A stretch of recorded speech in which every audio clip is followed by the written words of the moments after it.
Again,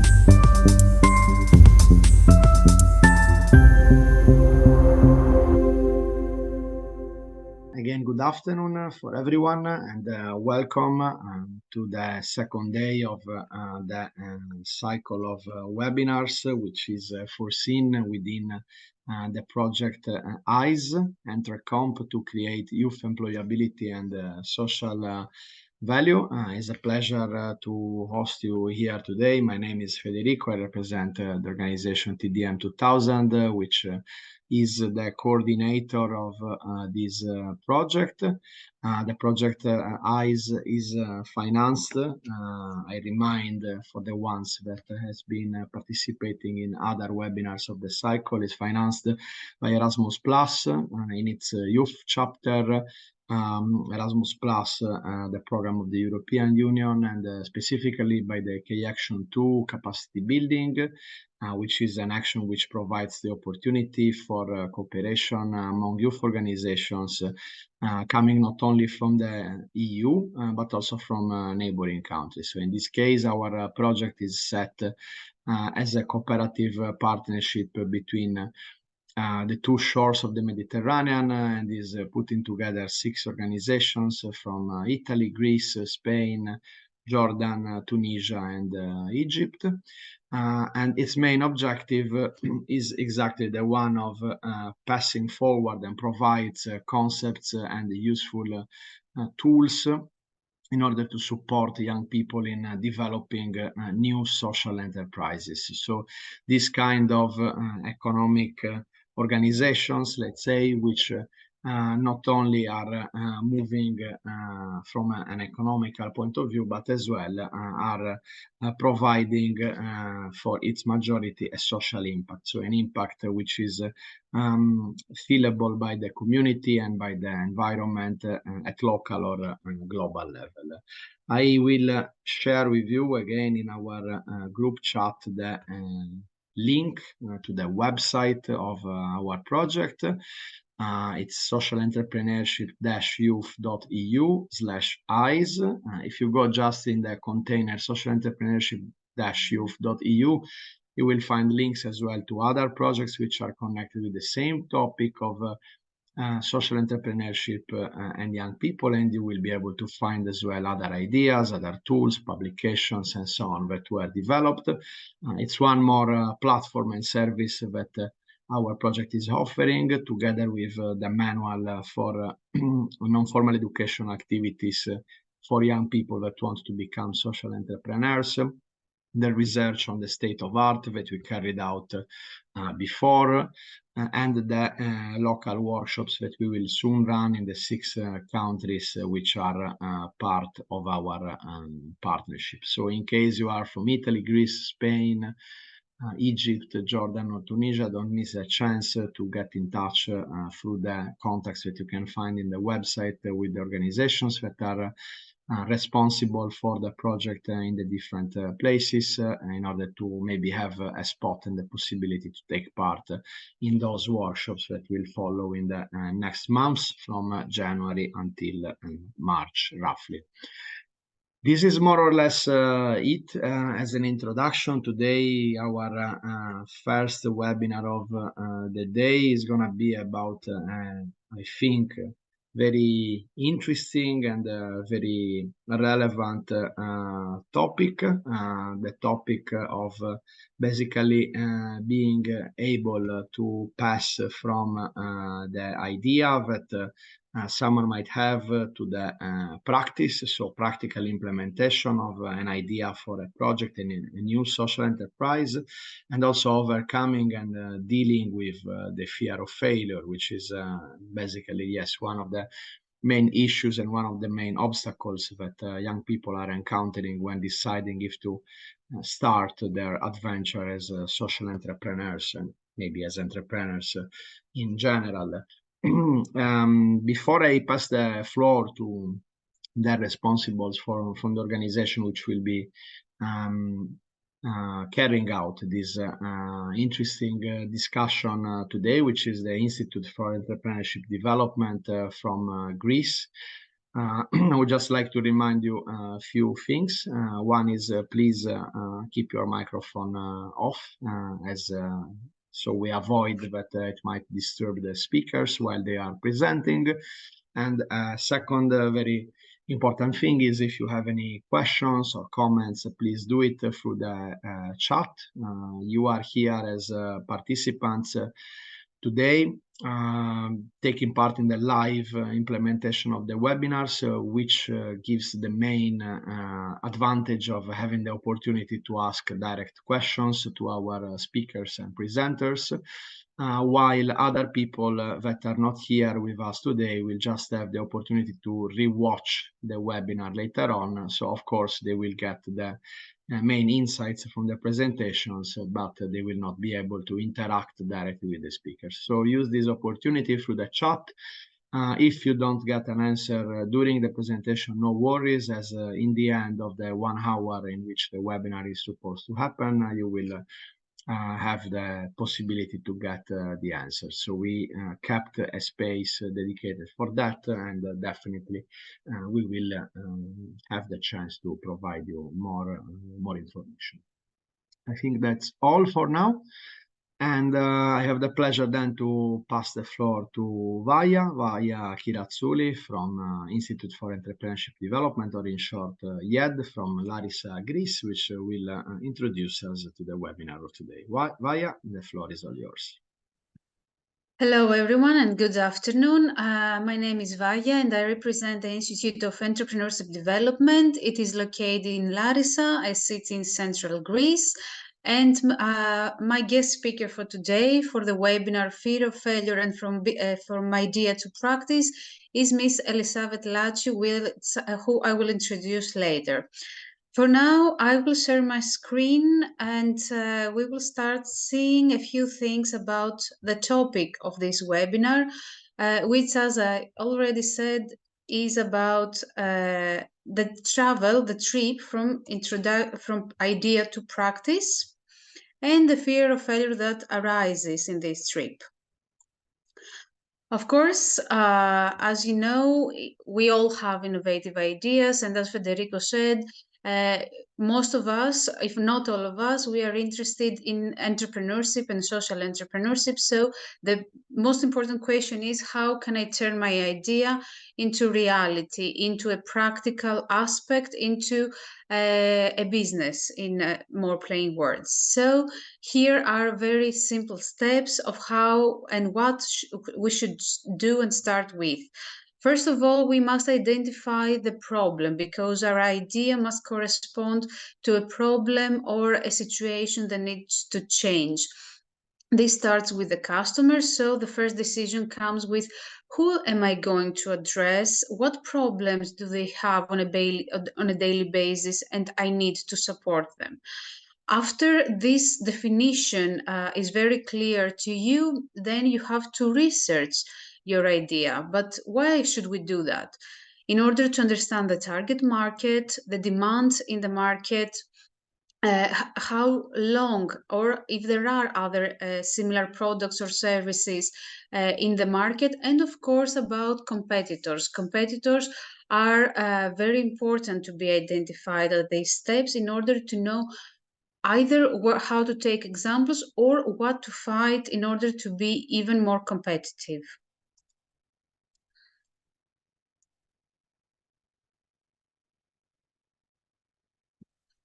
In the next steps, it is very important to create a prototype. This prototype is actually designed to test your feasibility. If your product or service that you want to offer to your target market, to your target group, is feasible and possible to come into reality. So with this prototype, we should gather feedback from potential customers or colleagues or other experts that have knowledge on this topic in order to make a more advanced prototype, and in this way to lead into the final version, into the best version of your idea, and by refining it to provide the best possible outcome in the market. After the prototype, the refinement of the idea comes, because this involves making changes to your idea, to the product or the service that you need to develop in order to develop then the strategy, or even rethink the target market if any changes arise in the process. For example, you might discover that someone else or some other people, some other target groups are more interested in your product than what you thought at the beginning, or you might see that adding some elements, some characteristics, some functionalities will make your product or service even more competitive.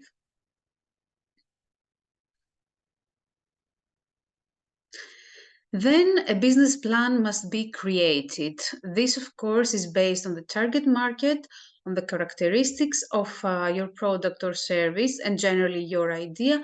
And then comes the pricing model, the revenue projections, or the marketing strategy that are needed in order to make your idea available into the market. Of course, funding and investment are of paramount importance in a business plan, so we shouldn't neglect these aspects, but we shouldn't extend our business plan into great theory or into very complicated documents. A simple and focused step-by-step plan is enough in order to know where you start from and where you want to get. And of course, the last and maybe happiest or more, let's say, stressful or most stressful step is to launch your product or service. It must be organized very proactively, very successfully, because it is the final step of your preparation, but it is the first step of bringing your idea into reality. So you have to be innovative, you have to be confident, and bring this something into a very important and beautiful street. And then comes the fear of failure. After we have organized everything, after we are ready for the big launch, then the question comes, what if I fail? What is the fear of failure? It is most of a condition rather than an attribute or a personality characteristic. It's actually when we are afraid of failing, or a cognitive response to the danger that we feel that our idea is not good enough or that it will not succeed. But this fear can not only inhibit entrepreneurs, but also motivate them. We can understand why fear can inhibit your actions or your confidence or your trust in your idea, because this is what actually fear does as a feeling generally. But here, we don't want fear to let us to prevent us from acting and from taking decisions on our idea.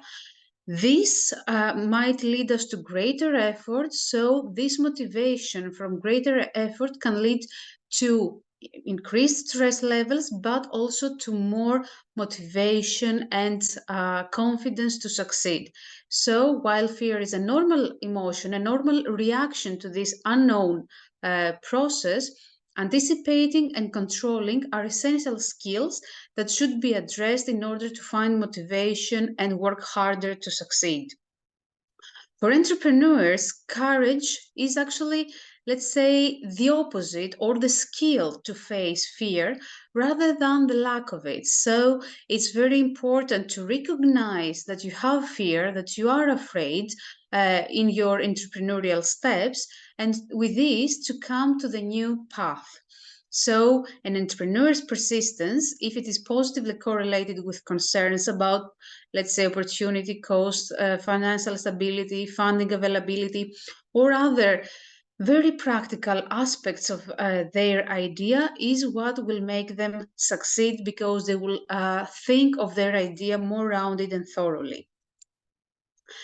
And here I would like to close with some of my favorite quotes that I found about the fear of failure, such as failure is okay and sometimes it's inevitable. Not all ideas succeed, of course, as we know, but the after step is very important, because to care enough not to want to fail is vital. It's cementing what exactly it is and what you're doing every single day.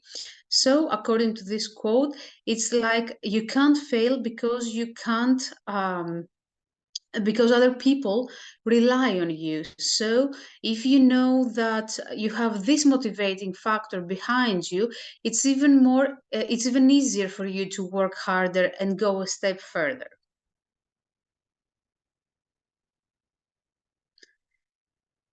Despite what I learned in school, success isn't linear. There is no single path to achieving your goal. And this is something that more or less we learn from a very young age because, of course, we want to be the best. We always want to take the best grade or have congratulations on an effort, but this doesn't always come. The day I realized this was the day, failure became less scary. So if we recognize the failure as an inevitable step in our path, then it becomes like an involvement in our life. So it's less scary. Leading social innovation or positive change, which are basic characteristics of social entrepreneurship, as we already know, means that you are creating new paths, not following old ones. Being out there at the helm of it with no map to follow can be scary. It's simple but powerful to remember that if the path you are on leads to failure, you can simply create a new one. And here comes the adaptability that was mentioned before, that is needed for social entrepreneurs. If something doesn't work or if something needs changes, then do it. Don't be afraid and stay stuck to the same ideas if you see that they don't work. As a social entrepreneur, I overcome the fear of failure by recognizing that failure is an unavoidable and ever present obstacle that every person on earth encounters. Here, the fear of failure is recognized is compared to an obstacle that is always there. So, if we accept it, if we recognize it, then it's easier to handle this. Failure and how we deal with it is what defines us, teaches us, and what challenges to move forward. And here comes the confirmation that it can also be a motivating factor. And as Winston Churchill said, success is stumbling from failure to failure with no loss of enthusiasm. So let's not forget to keep enthusiastic about our efforts. And of course, I would like to close with that because apart from the emotional aspect of the fear of failure, there are also facts and practical, let's say, numbers why this fear of failure is caused, since studies suggest that roughly 75% of ventures fail within 10 years. So it's very easy to think that it's easier to belong to this big percentage compared to the smaller percentage of successful ventures.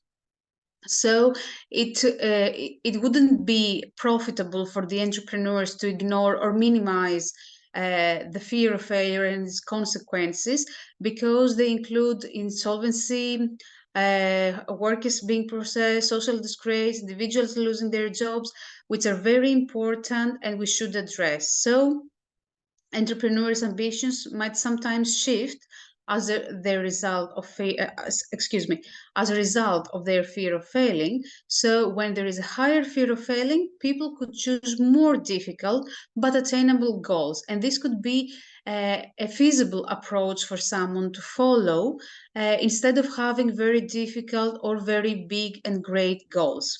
So, setting unachievable objectives makes it easier for us to justify why we can't accomplish them. In any case, what we should remember is that fear undermines the ability to effectively create personal goals. And as we know, goal setting is what starts our idea and this trip. Thank you for your attention.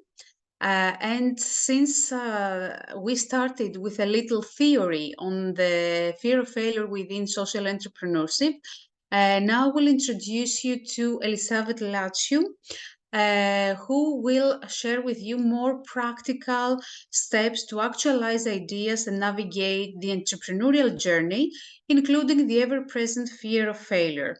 Elisabeth is trained in fashion design and international studies.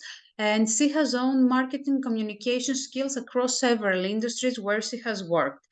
Now, she's a marketing director at Nevronas, and she's a managing client relations at Magic Doors. She has revived the Brainshot brand, which will be the main topic of today. And she has revived this brand into a thriving social enterprise and an engaging art hybrid space. But for this, I will give the floor to Elisabeth and thank her for her presence today in order to learn more about the practical aspects of this sphere. Hello, I'm really happy that I'm here. Thank you for inviting me to be a speaker today. It's a very nice experience for me as well. Today I will talk about Brainshot. May I start the presentation?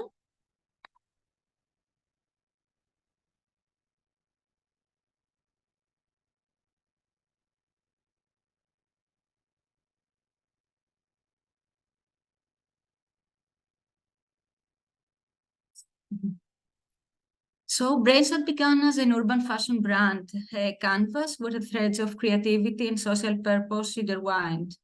Today, I will not share just the story of a brand, but the evolution of an idea that defied the fear of failure to embody the shared philosophy, sustainability, art, fashion, and education. Brainshot began as a leading in the fertile ground of creativity and collaboration. In 2013, fresh out of university with a degree in fashion design and styling, coupled with my studies in international and European studies, I founded Brainshot. For me, it was more than a brand. It was a creative platform where urban fashion met pulsating energy street art. I believe that the fundamental rule is to start with your why. It will be the compass that navigates you through the heights and lows, why I like that, why I want to do that. Also, the best ideas often come from diverse minds working together. Nurture a network of creative individuals. It's invaluable. Brainshot was born out of this synergy, fusing fashion with art. We began by collaborating with artists to create basic collections and premium, tailor-made capsule collections in the same time. I was very lucky to meet and collaborate with very creative members who were contributed a lot. As we evolved, I got the best practices into our very essence, to remain agile, to listen to our community, and to learn from every strand of this experience. Our roots lie in the rich soil of diversity and artistic collaboration, yet many ventures we faced the storm of financial challenges. It was here, this crucible of adversity, that the fear of failure taught us the most valuable lesson: resilience. At first, of course, I felt disappointed, I felt sad. But after that, embracing this fear, I learned that it is not the absence of failure, but the persistence through failure that forces success. So what about the post-Brainshot era? My path took a detour into marketing and communication studies. This period was less about designing clothes and more about designing a life that reflects my true passions. I stepped into marketing and academia, continuously learning, because upskilling yourself is crucial. Also, we should embrace roles that challenge us. There are opportunities in disguise. This phase was about growing beyond my comfort zone. Then I started working at Nevronas, an organization which has also a website specialized for people with disabilities and inclusivity. So it is inclusivity in action. Nevronas was born from the idea that diversity is strength. So a very important tip, I think, that it is to build your venture with inclusivity at its heart. It's not about aiding, it's about empowering. By focusing on abilities, we build more resilient and innovative society. Post-challenge, I pivoting, integrating our newfound marketing acumen and communication strategies. I upskilled, embracing the digital revolution, inclusivity, and redefine Brainshot's identity. Pivot with purpose and let your values guide your evolution.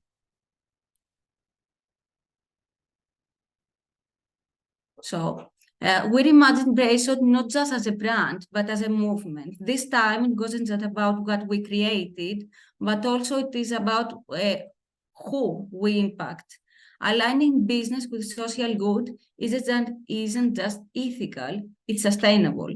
Brainshot Safe is a pioneering hybrid space and social enterprise that integrates the principles of sustainability, art, fashion, and education into its core ethos. Our mission revolves around inclusivity and diversity, with a strong focus on supporting disabled individuals.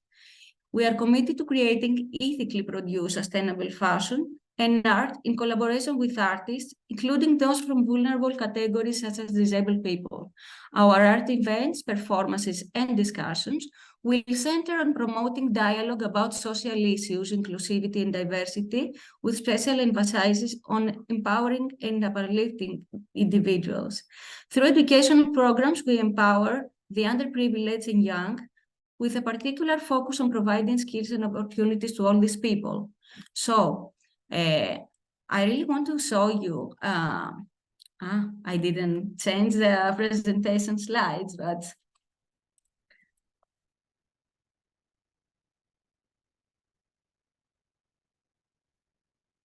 I don't know if we can play a video. Okay. Είναι η τέχνη που μας ενώνει. Η Brainshot παρουσίασε στο πλαίσιο του δεύτερου Performance Festival μια μαγική στιγμή συνάντησης μεταξύ καλλιτεχνών με αναπηρία και μη, όπου η τέχνη έρεε σαν αρμονική μελωδία. Μια βραδιά που ένωσε καρδιές με τη φωνή της τέχνης και της μουσικής. Ένα έργο τέχνης που φτιάχτηκε ζωντανά με παρουσία κοινού και με τη συνοδεία οδηγήσεων και μάντρα μελωδιών. Ένα έργο που θα ζωντανέψει την επόμενη συλλογή της Brainshot και θα δώσει την δυνατότητα για περισσότερη εκπαίδευση και περισσότερες δεξιότητες σε αυτούς που τις έχουν ανάγκη. Αυτή η διαδραστική performance ήταν μια μοναδική συνεργατική προσπάθεια, όπου οι δημιουργοί και το κοινό διαμόρφωσαν από κοινού την ουσία του έργου. Η συγχώνευση της ζωγραφικής και της μουσικής δημιούργησε μια απαράμιλη συμπεριληπτική εμπειρία, προάγοντας την ελεύθερη έκφραση και τη δημιουργικότητα.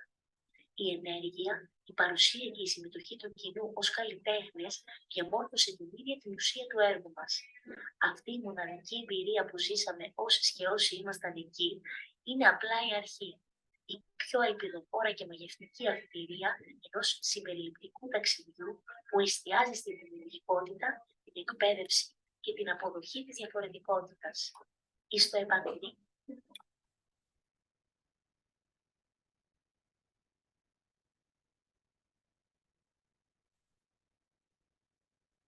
So this is a video, this is a performance, the first performance we created at the second Nevronas Festival. It is a performance that it is organized by us and 3 artists with and without disabilities created an artwork live, as you saw at the video. After that video we have shared, I want to tell you what's coming next, because we are launching a new clothing collection inspired by this unique art piece. And so it's not just a piece of paper, of clothing. It's not about fashion knowledge, about purpose, because the sale of this collection will fund a new initiative, an educational program, art workshops accessible to anyone regardless of ability. So this is the best example to give you an idea about what we are talking about all this time for my project. Our goal is to use the proceeds from our clothing line to bring people together. So this is what I have learned so far, because every piece of this knowledge and experience that I took from the past and now, I try to recollect them and to do something that really has to do with my core values and about the things that I believe in. So every moment of this journey has been stitched in the rich tapestry of our shared experience. And here are the lessons that have become the cornerstones of our philosophy. Sustainability is the key, because it's not just an environmental concern, it's a business model. Sustainable practices ensure that we are weaving our future with intention and care. Art connects. Art is a universal language that transcends boundaries. It's taught us that we speak from the heart, our message has the power to resonate and unite. Fashion is more than fabric. Education empowers, inclusivity enriches, and adaptability is essential because the fashion landscape is ever-changing. Staying flexible and open to pivoting strategies has been crucial for our growth and survival. Collaboration over competition, because partnerships have fueled our innovation. Collaborating with like-minded individuals and organizations have multiplied our impact. And failure is not the end, but a beacon guiding us to the next success. It shows us that resilience is about bouncing back stronger with most wisdom. Embracing failure as a design element has strengthened our fabric. Failures are not flaws, they are bold contracts that add deep to our creations. As Brainshot continues to evolve, these lessons will guide us, reminding us where we have been and enlightening the path to where we are going. So this is my story, and thank you so much for joining and attend. Of course, you can ask whatever you want. We are here to have a discussion as well. I mean, I really want to, it will be helpful to, if anybody has something to ask. And this is our contact in case everybody wants to connect and, or they want us to share anything else about this. Of course, I will be happy to have a discussion and talk. Thank you, Elizabeth, first of all. So, as told in the beginning, it would be great to have some questions coming in from the chat. Feel free to use it and ask to either Vaya or Elizabeth any questions you might have about dealing with the fear of failure and transforming the idea into action. Maybe some of you is in the launching moment of some new project or had this situation before in the past and would like to know more about how it was dealt with or how does it work. So definitely take the space to write in the chat any questions you might have. And while we wait for any upcoming questions, maybe like I can ask a question myself, like in the meantime.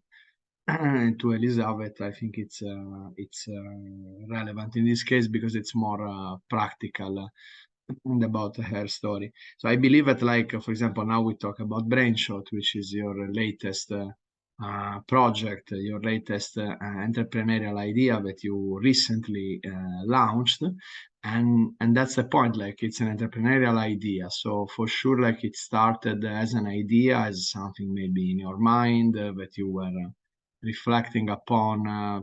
I don't know for how much time, but this can be also like interesting to know. So what is the passage which brings from this idea which is buzzing in your mind to having the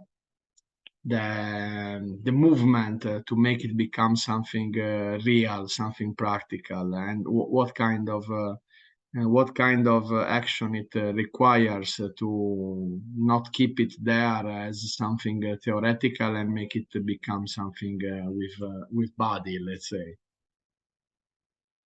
Yes, to be honest, after the first stage of Brainshot, after the failure that I had, it was I took some years to to reconsider it and to revive it because I understood that I also had some very good many things to do on myself, to get experience, to learn more things and stuff.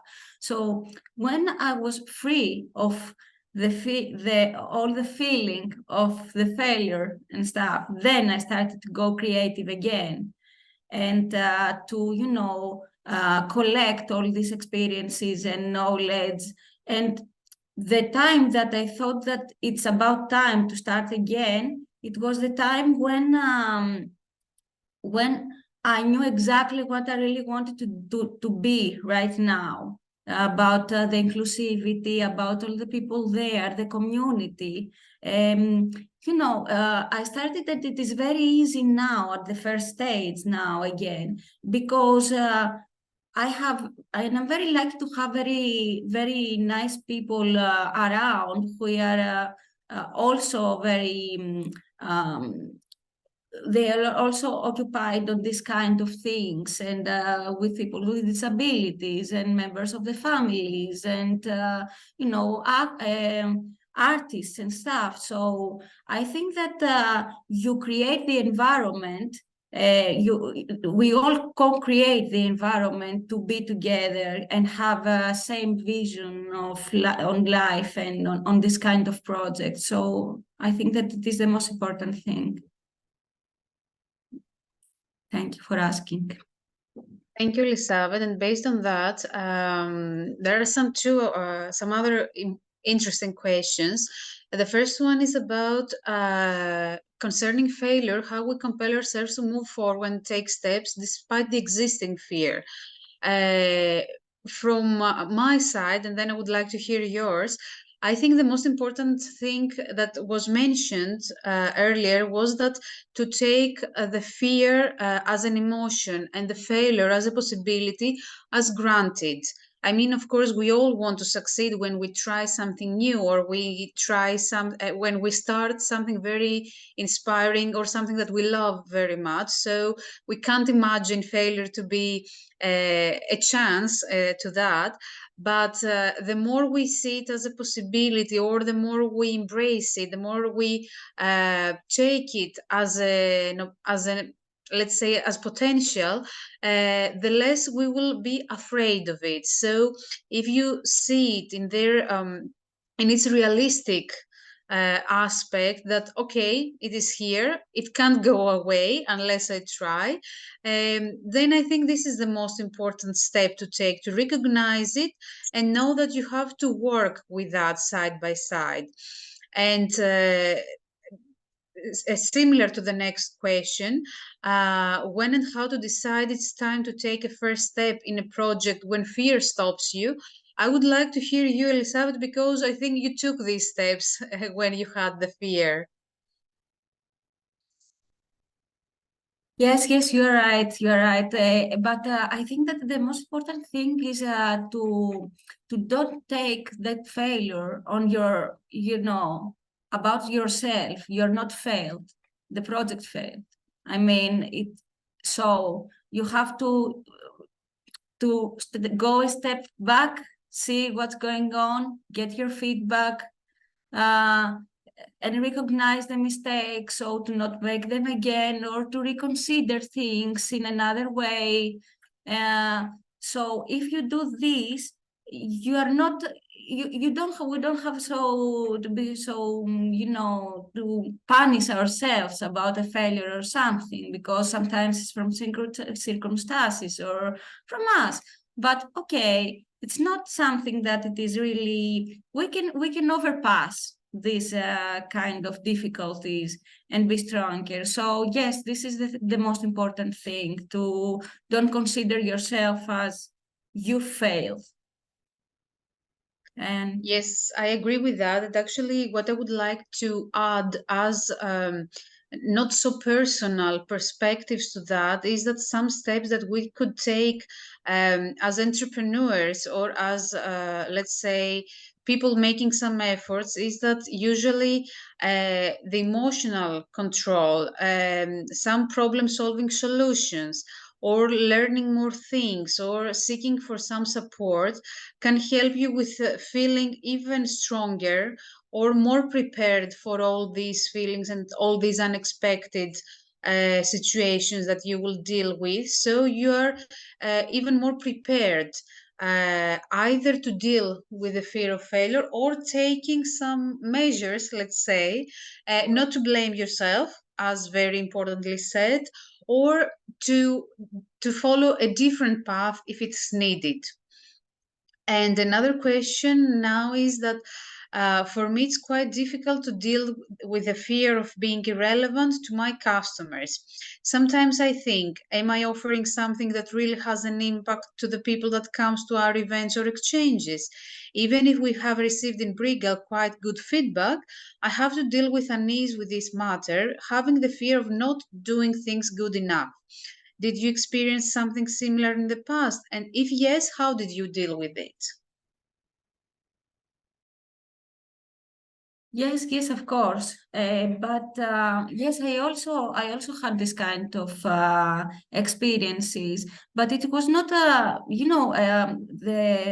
brand that I had. It was not like an international brand. So the impact. I knew that it would be like local at first. Okay, so I didn't have many disappointments, like huge disappointments. But of course, I had difficulties.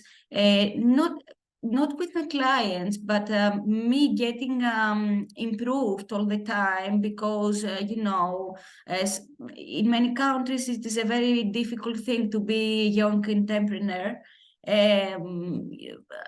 because the funds are not, you don't have many chances to get funds and stuff. So this was a major thing as well.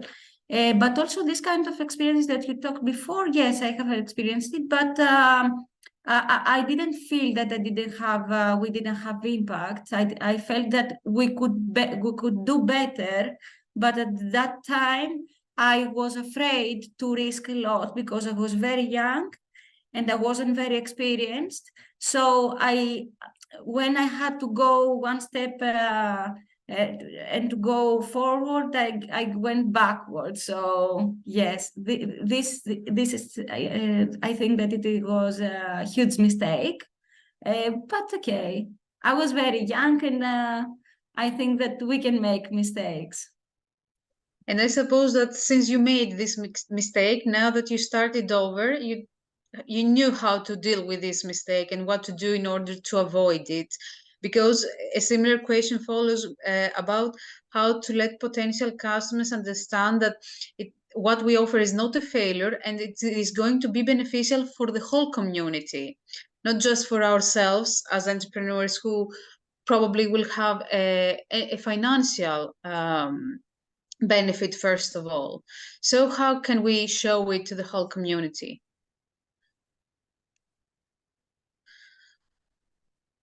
Can I reply? Yes, I think that, yes, this is the most important thing, that the social impact was the thing that it was missing from the concept, because we had all this kind of like collective platform and stuff, but in the same time we didn't have this kind of impact, which is now not only the awareness, but also the practical help with educational programs and stuff.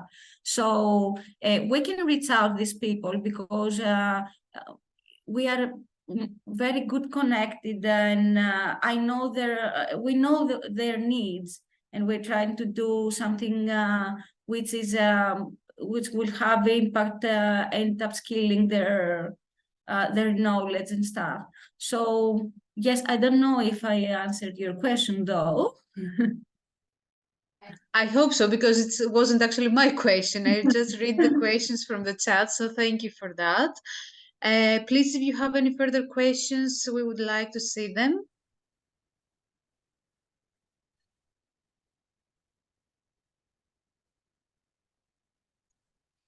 Do you agree that if the customers knew that we have social responsibility, that point encourage them more to be loyal to my brand?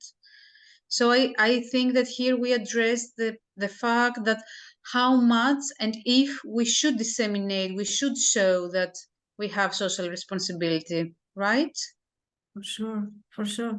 Yes, I totally agree with that, because I think that, sustainability is not just a trend. Sustainability now is a lifestyle, is a way to live.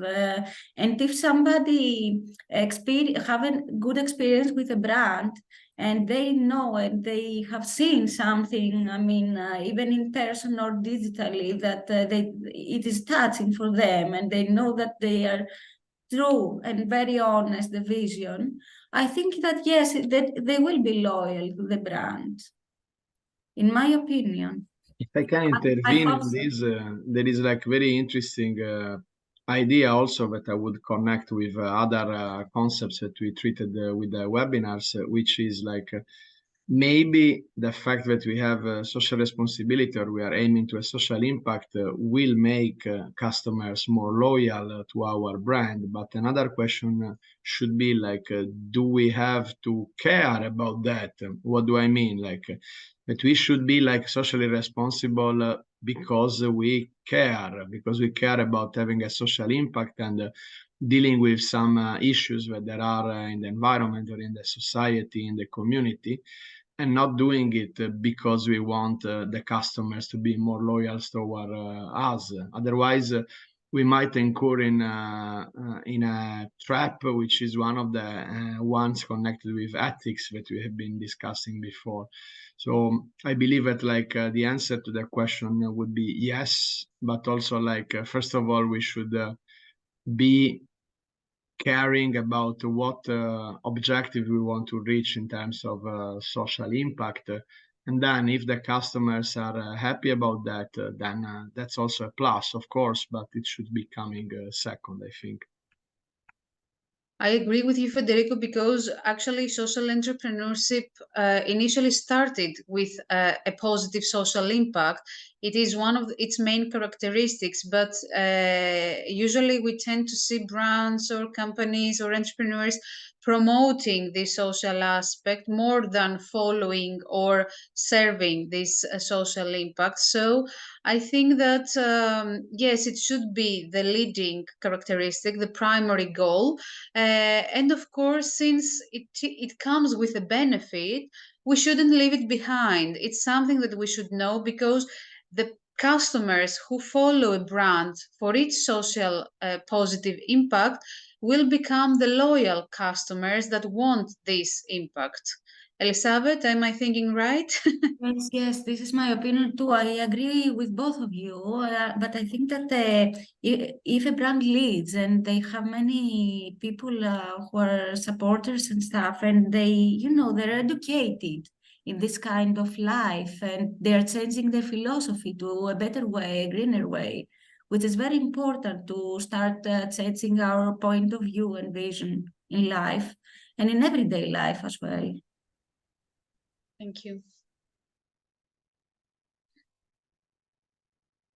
So it's 3:50 process time, and if I don't see any other questions coming up in the next minute, I think that we can consider our third webinar of the cycle that we are proposing in these days concluded with great thanks to Vaya Chirazzulli from Institute for Entrepreneurship Development that led the discussion about overcoming the fear of failure and passing from idea to practice, and Elisabeth Lazio, sorry for the mispronunciation in case, which introduced us to the experience of her brand Brainshot and her experience as a social entrepreneur.